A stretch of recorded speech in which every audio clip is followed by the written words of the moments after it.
I did not want to get stuck in the middle of that chapter. All right. So I know we went about 20 minutes late, but that's okay. We actually had plenty of time. So we still have time for a good afterburn. And so if you have a comment or question, you're welcome to come up. If you're on live stream, you're welcome to start typing in your comments and questions. And then we'll start with Micah, it looks like. All right, Shabbat Shalom, Happy Hanukkah. Happy Hanukkah, thank you. Yes, Happy Feast of Dedications. Shalom Mishpachah, and I believe my last Hanukkah, I was in Florida. We were in Florida at Licky Tiki Torches at the resort, enjoying our Hanukkah, but we're here now, praise Yah. This teaching is really resonating in me because the time is drawing near, to all these the high holidays that are coming up, and I see it's a topic dealing with being chosen and being like you say, having our bubbles pop, that we were dead in our trespasses, that we don't have we weren't covenanted, we were outside of that God's will. And I just want you to help me understand that. I was a Baptist, so I was doing everything, going Sunday worship and doing everything that according to the Baptists did and believed in their doctrine. I was doing that, and I see that like in other areas like Catholics and Methodists and all these other ones. So all of these people, and even me at that time, was even till now they're dead, right? They're not alive. They're not in the covenant, right? Now that I've been bubble popped, that I'm keeping Torah and observing the Moedim and the feast days and abstaining from unclean foods and teaching my children to keep the Shabbat day and now I'm inside His will. I'm in the family now, but I was outside. Is that basically what the teaching that I heard? All right, I need to just clarify one thing, okay? So first of all, it says you were dead. It doesn't say they were dead. Okay. So we don't need to worry about where other people are, okay? And what they're doing and whether they're in their trespasses or not and whether, they're covenanted or not. That's not ever going to be your problem, okay? You need to own that this is talking to you. Anybody reading this, when it says, and you were dead, it's talking to the person reading it, okay? It says you were dead. So just take that as being what it was.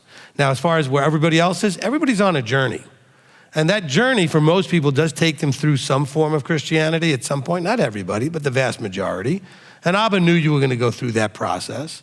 And so you had whatever relationship you had. It doesn't mean that you had none. It just doesn't, here it's saying that when you were in your trespasses, which essentially, even if you're in Christianity, you're in your trespasses because you're eating pork and doing pagan holidays and you're on Sunday and all this other stuff that you're doing, you're not keeping Shabbat, well, then you're outside of covenant and you're strangers to the covenants and citizenship, okay? And they're essentially, and this is going to get me all, attacked on YouTube, which I don't care, but that's fine, is that, look, you don't have the relationship you think you do necessarily, okay? So this is not for me to tell everybody out there, you're dead in your trespasses. Although there are some very charismatic preachers that want to tell everybody they're dead in their trespasses, but they don't have anything to offer them better than that. But I want you to hear, if it's you, that you were dead in your trespasses. But now you've been bubble popped and you have an opportunity where Messiah has been shared with you, which was a gift, to come into citizenship. And let's focus on ourselves. We have to walk out our own salvation, fear and trembling, right? Philippians 2:12. Okay, did that help? Yes, and a scripture here in Ephesians chapter 2, it says, verse 2, in which you once walked accordingly to the course of this world, according to the ruler of the authority of the air. Who's the authority of the air? Okay, so you have Hasatan often described that way, all right? But the point being is that there's a path, like he says, I'm the way, the truth, and so there's a way that's life. There's also the world's way that's death, okay?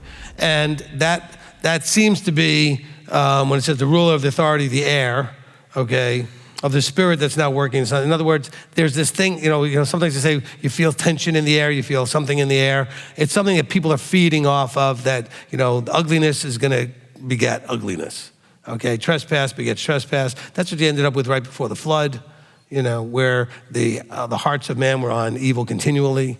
And so, how that's being broadcast and how we send that off on ourselves even. Somebody can come in a room and change the whole feel of the whole room. And that doesn't mean that some spirit just came in. It's just that whole person's nature just came in and shifted everything in the room. Okay? Where whatever they had was contagious enough that people just started to feed into it, and a lot of times it derails whatever good was going on in a room. And so what he's simply saying is, look, you once walked according to the way the world walks. Okay? And according to the way the ruler of the authority of the air. In other words, the one that wants us to be disobedient, so that would be the adversary, would be very pleased with. So according the course of this world, would that be like keeping Xmas and eating like unclean foods and things like that? No, it means everything the way the world does it. Okay, don't just point to things that Christians might do. Okay? It's literally the things that are anti what Yah would say. And that could be all kinds of behaviors, including, keeping days that he never commanded or eating things he told you not to eat, but it's also the way you treat people, okay? All right? There's a lot of ugly behavior out there that's done. That's the way the world does things, okay? So it's according to the way the world, so the course of the world is just another way of saying that you were doing things the way the world does things, okay? The way the flesh, the below, the earthly does things. That would include Christmas and Easter, Sunday worship, and eating unclean. It would include all those things, but also include a lot of the positive commands that people aren't doing, not just the things that they are doing that they shouldn't do. There's a lot of positive commands that they're not doing. But what about how you treat each other? The guy that's beating up his wife.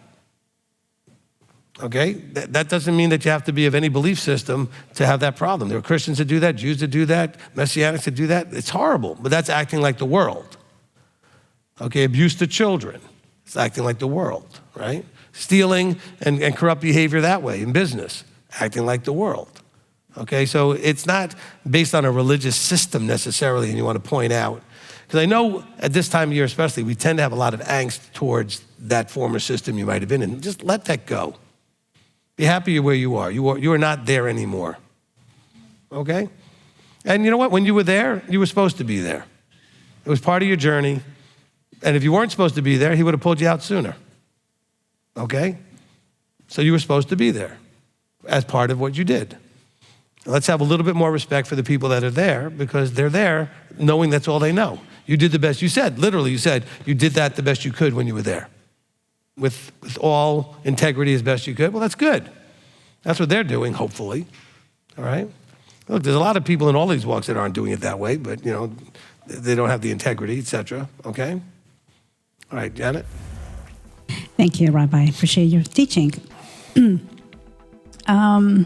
I do have a couple of questions, Rabbi. Okay.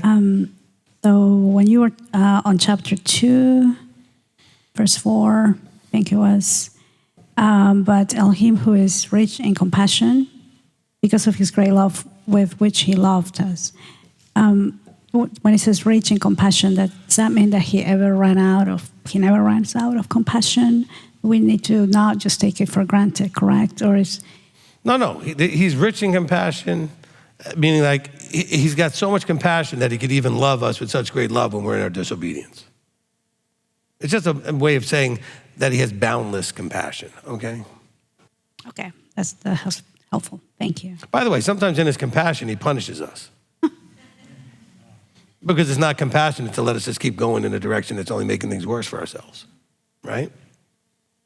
Okay. Yes, and then I can't find where I marked it, but at some point you were talking about the trials, how he will give us trials in our life to help us get to become like him. So my question is it, because it's always about works, I suppose everything that we get to experience in this life, in our various areas in our life, is going to require work. It's not going to be easy, in other words, to become him. He might give us a difficult relationship to work with, or to show us something, or something in our work, or something with our health. There's always going to be this kind of struggle, I guess, or to help us to become like him. Is that what we're supposed to be obviously expecting, right, in our journey? I might reword that a little bit. Thank you. Okay, yes. so look, he gives you what you need. Sometimes you need, okay, a challenge in a certain area to get you to see that you haven't addressed something. All right, so it really has to do with what you've done and what you haven't done yet in terms of accomplishing the changes in the transformation. And so he may allow you to struggle with certain things for that reason, but he also may let you struggle with certain things just to see what your decisions are like. I think some of you forget that you actually have freedom of choice. What you want does matter, okay? And he wants to know what you want. Well, I just want what he wants. Well, but he wants to know what you want. I mean, he tells you what he wants, but there's a whole lot of things that are way beyond covered by those things that he wants. There's lots of freedom and room for you to be creatively wanting stuff. So he wants to know what you want. Okay, because some people are in terrible marriages, for example, that think like, well, maybe he's just wanting me to be in this terrible marriage to learn something. Well, maybe. What is it you need to learn? And if they're, but maybe he wants to see if you want to get out. Maybe he wants to see what you want to do.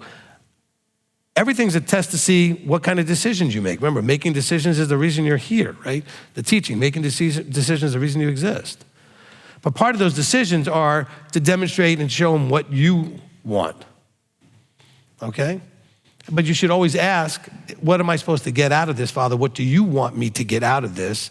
And how much of this matters what I want versus what you want? And that's not easy always to figure out. And that's why you get counsel about these things often enough, okay? But there is a balance between, what he wants and what you want, all right? So for example, he puts you in a position where you need to make a living. You need to create some sort of an income. But he probably has very little caring about how you do it, as long as it's legal and appropriate, right? So now he wants to see what you want. Do you want to be a teacher? Do you want to be a cab driver? Do you want to be a factory worker? Do you want to be a doctor, a lawyer? What do you want? Okay? So he also may put you in a position where you're willing to do stuff you don't want just to fix the problem temporarily while you're working on what you want. What does he want? He wants you to be productive and take care of yourself. He wants to see you take care of and be responsible for yourself. You have the freedom of how you do that, all right? There's lots of food you could eat that's actually appropriate to eat and even healthy.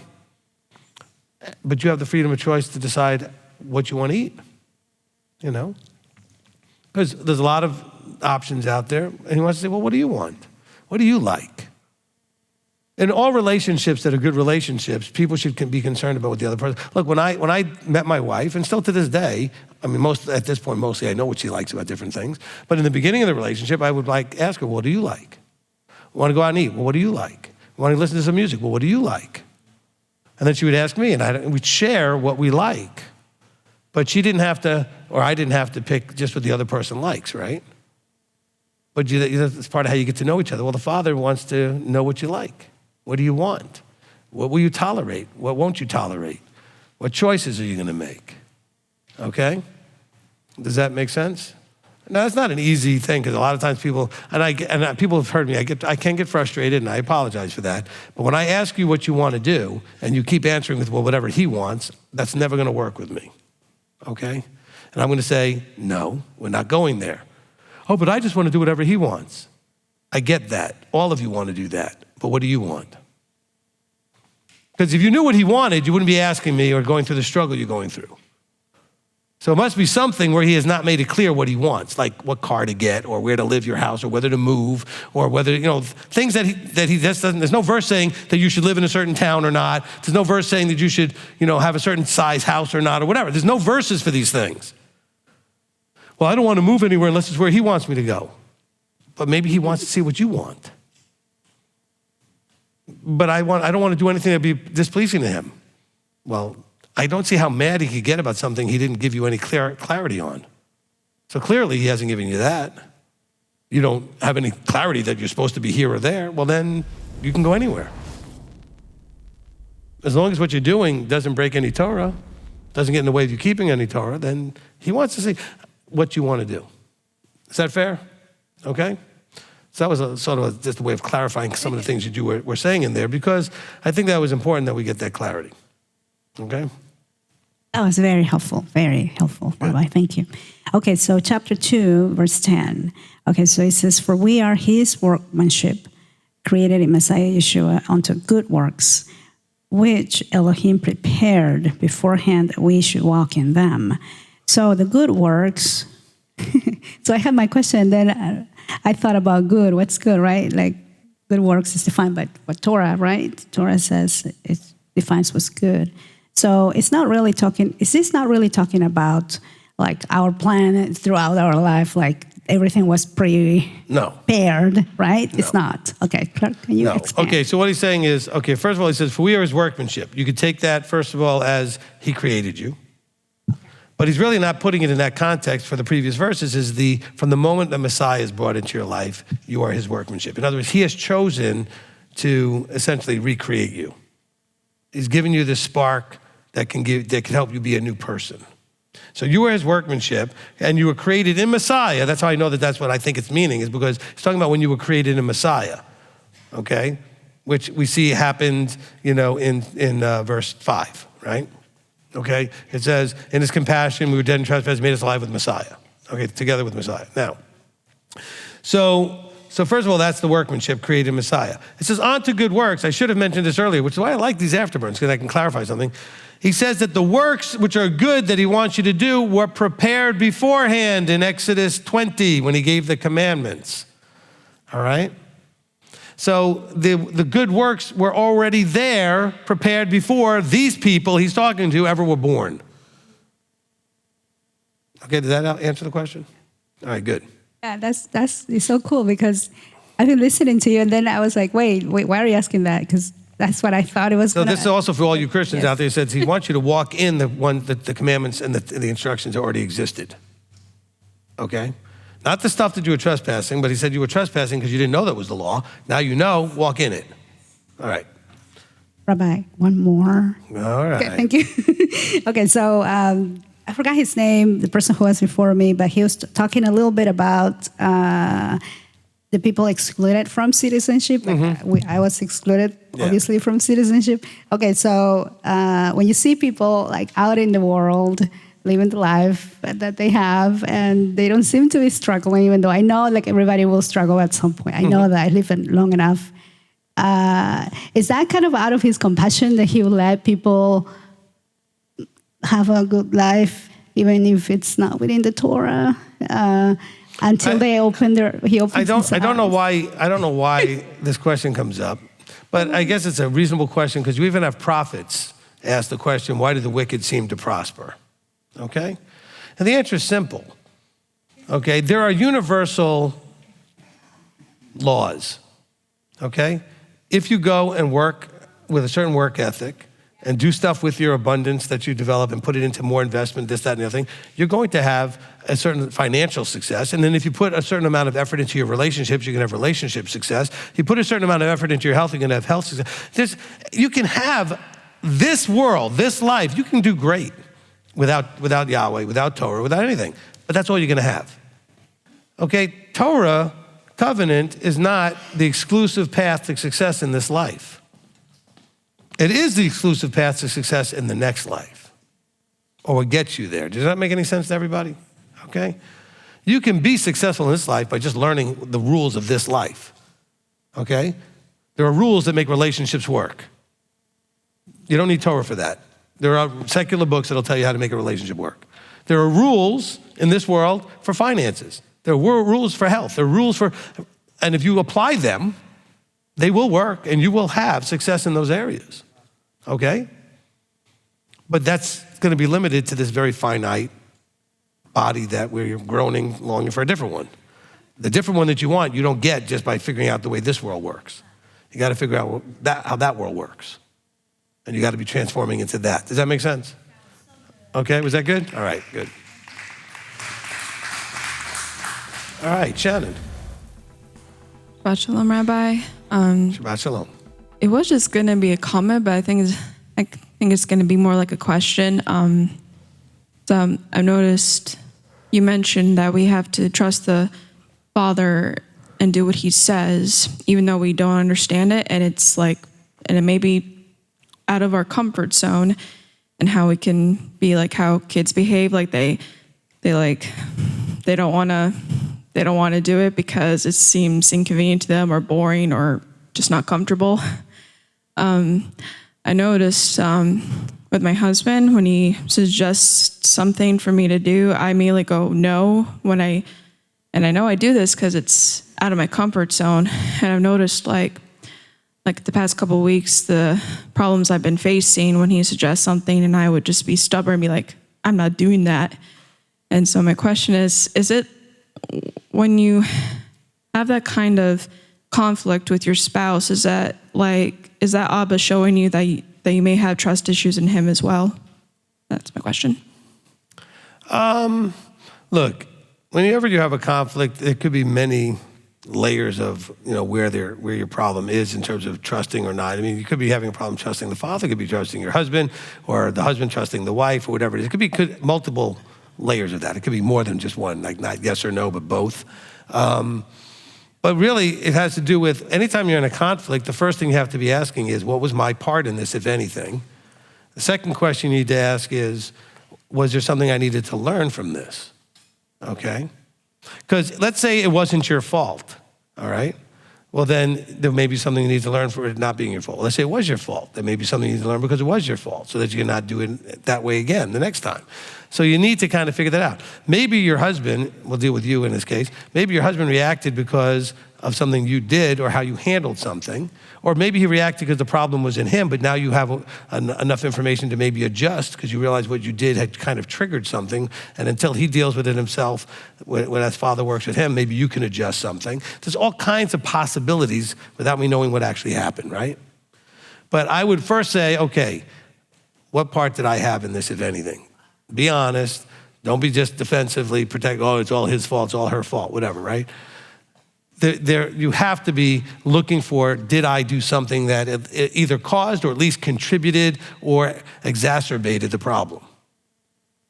And then if there is, deal with that, especially when something, for example, happens over and over. If it happens on a consistent basis, there's a reason that it's happening on a consistent basis, and you need to try to figure out why. Something happens one time and never really happens again, it's probably not that big a deal. Sometimes stuff just happens. But if it's something that consistently is a problem between you and him, you both should be asking the question, and you both should be looking for that answer. And if you can't find it, that's when you make an appointment and we counsel and we see what we can do to dig it out. All right? All right, good. All right, Sarah Beth. Okay, I apologize in advance. I'm not sure. I think this is a connection I'm looking for approval on. There might be a question in here somewhere. You sparked all kinds of thoughts, and they're very much running together. So, and I think just because I grew up in the walk, I have a struggle connecting to the dead in trespasses.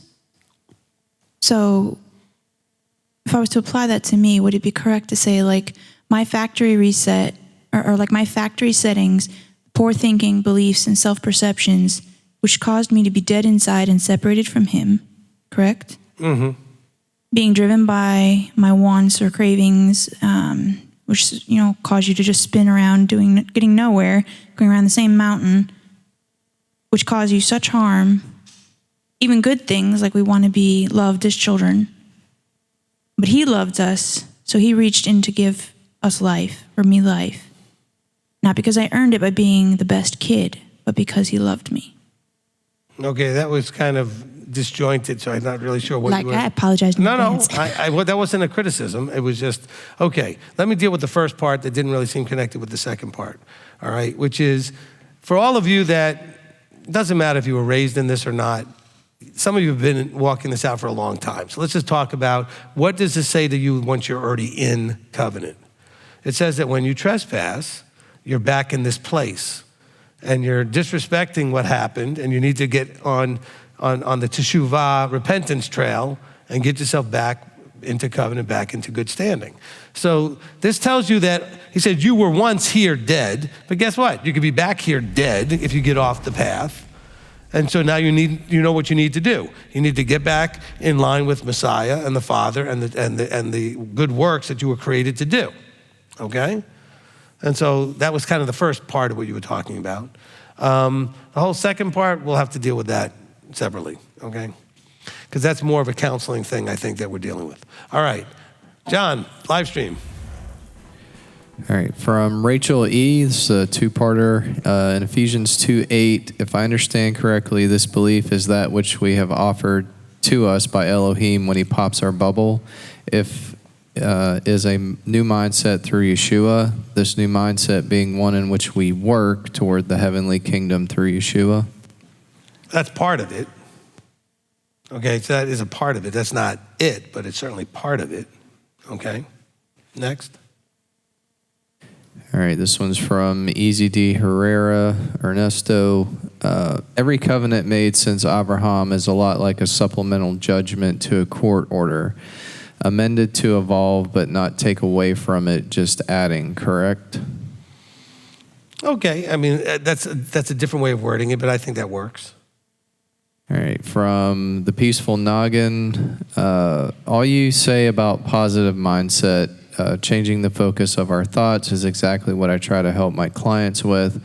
Do you think thinking upon the things above, quote unquote, positive is a test to overcome the flesh, almost as if it's a gift of free will, but still a test to overcome the flesh desire to be negative, as some people just don't see it or want that way of being?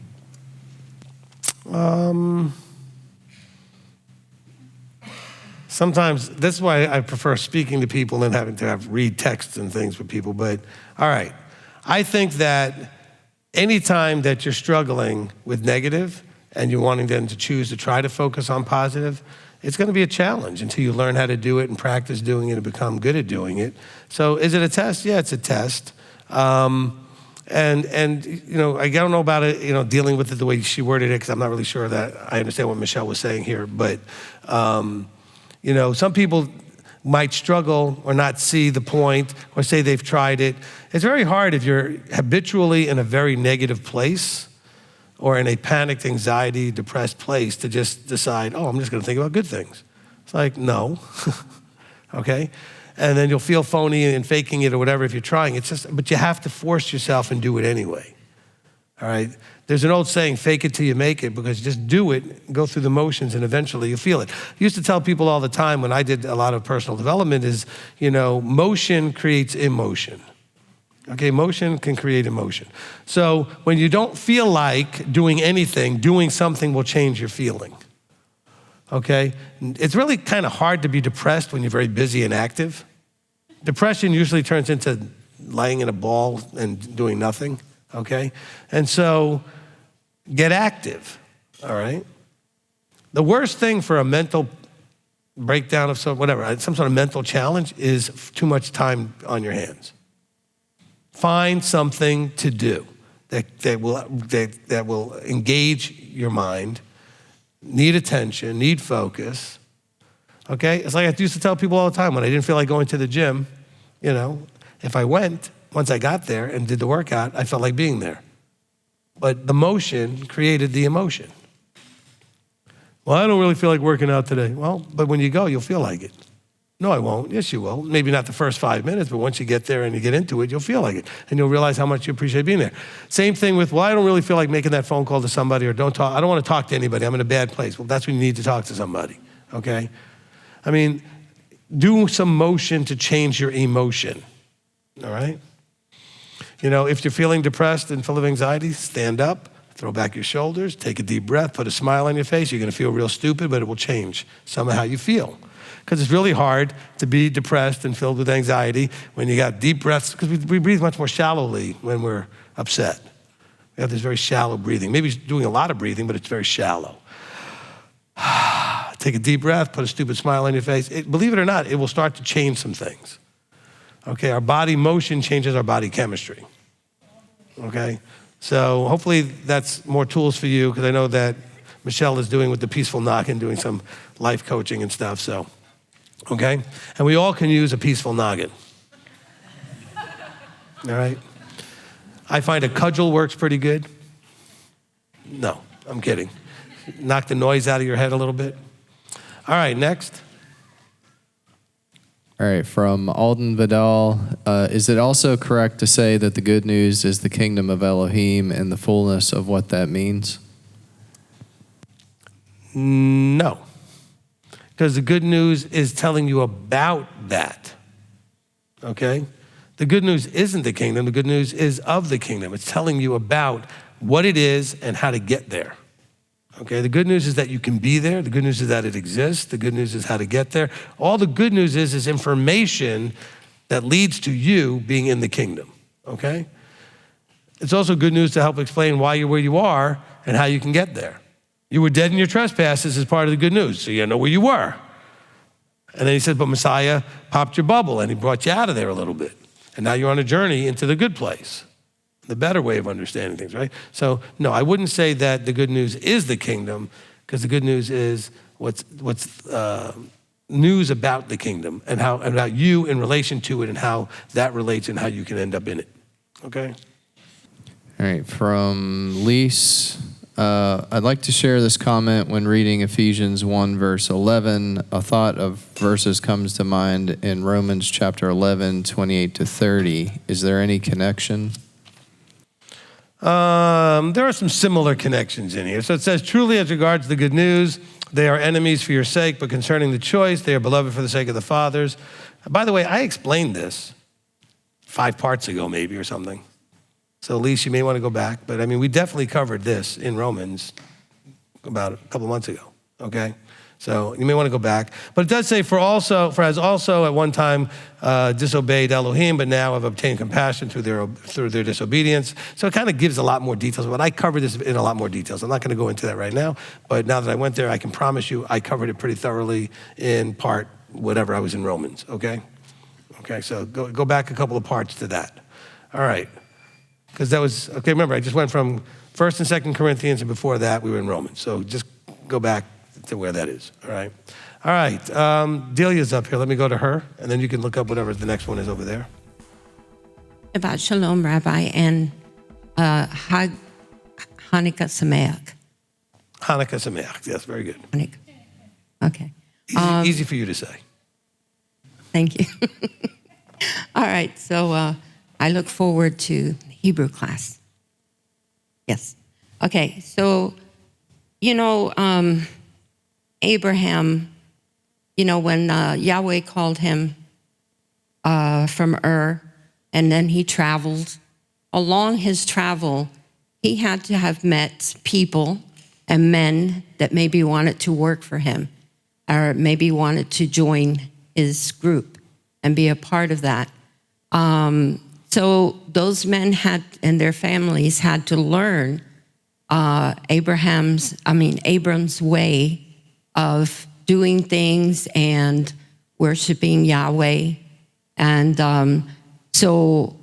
and then, of course, when Yahweh, sorry, I got lost here. And it doesn't say that, though. No. I'm just saying, could that have been that as, he's going to meet people. Right, I don't think that meant that he was going to then impose on them that they had to do things his way with Yahweh. No, but if they wanted to. If they wanted to, then they would, just like it is today with everybody. Right, that's what I'm talking about.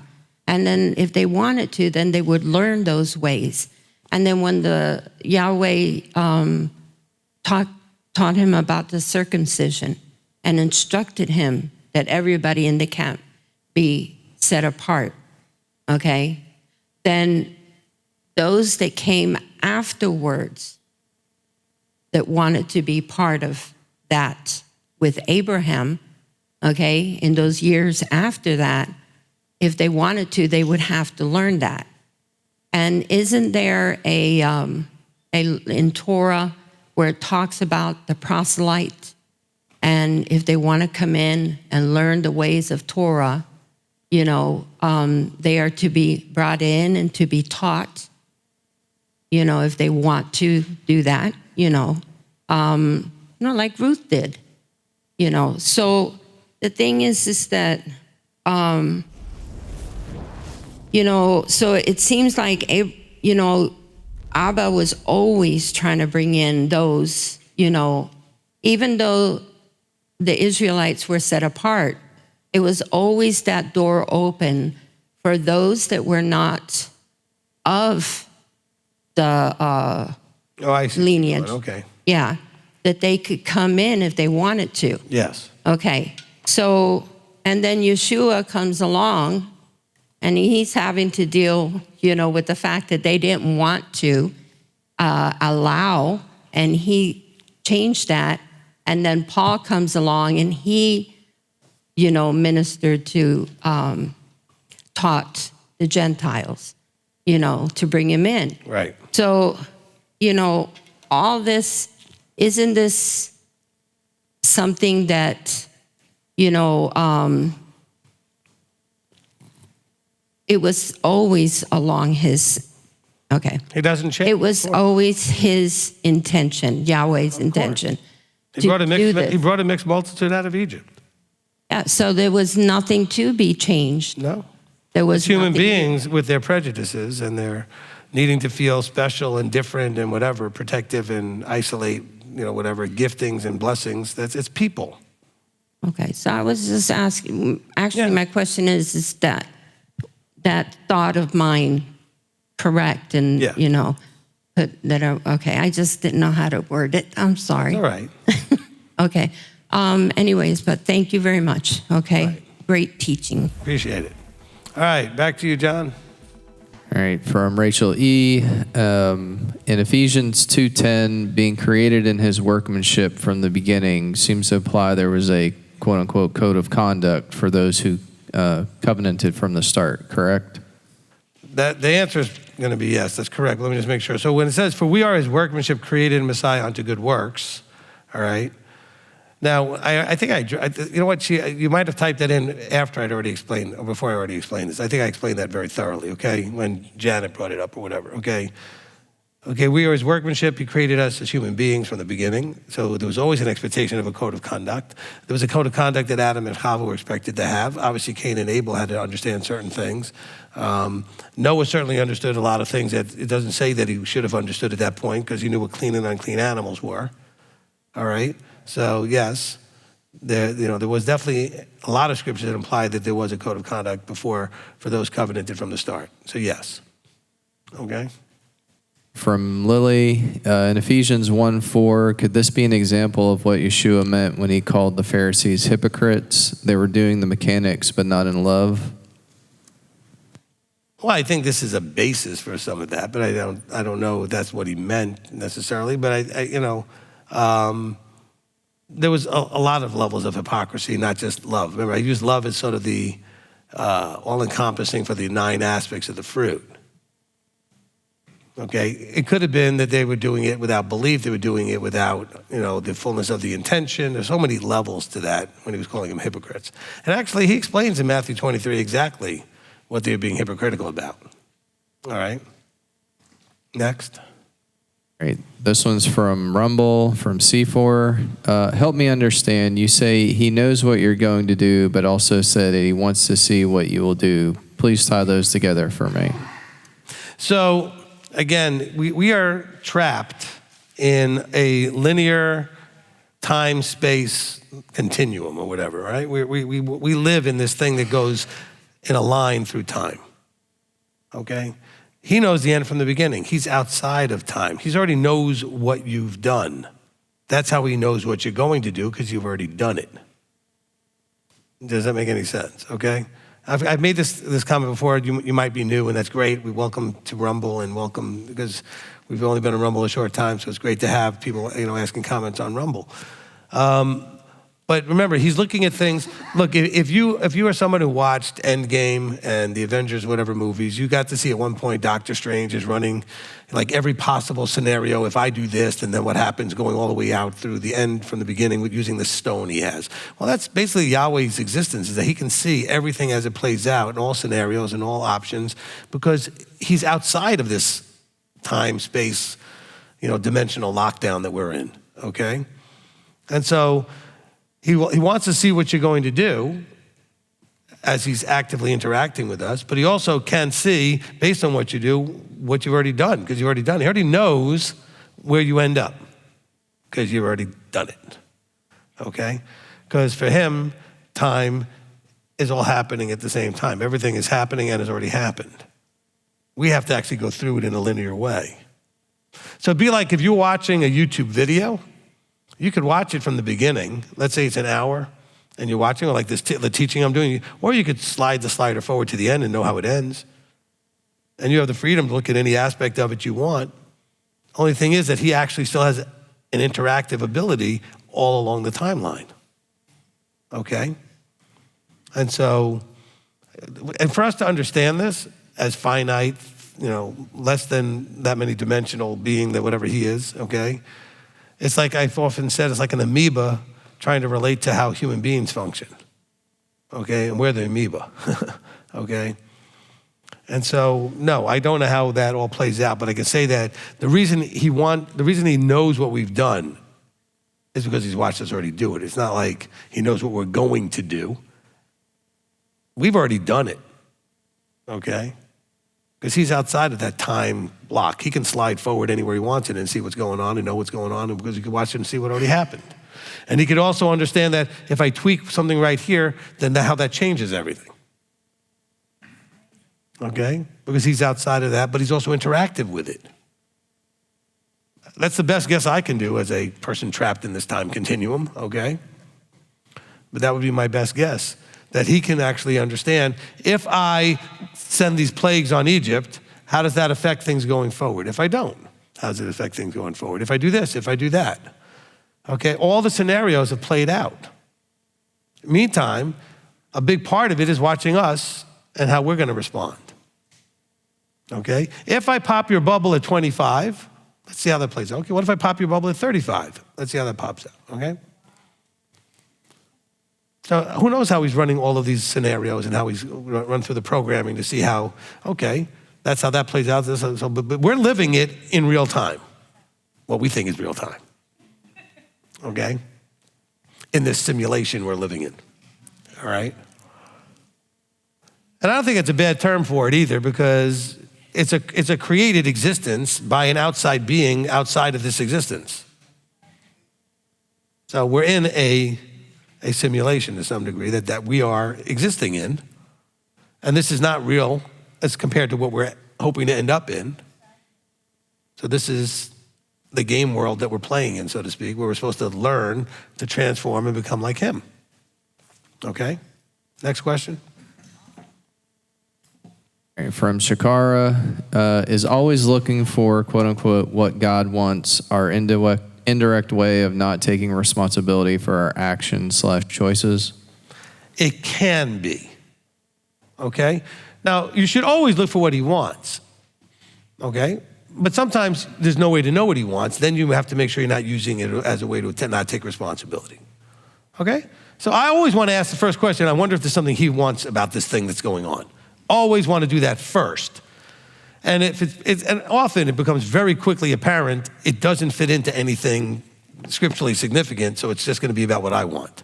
And then he's going to watch to see how smart I am and how wise I am with that decision.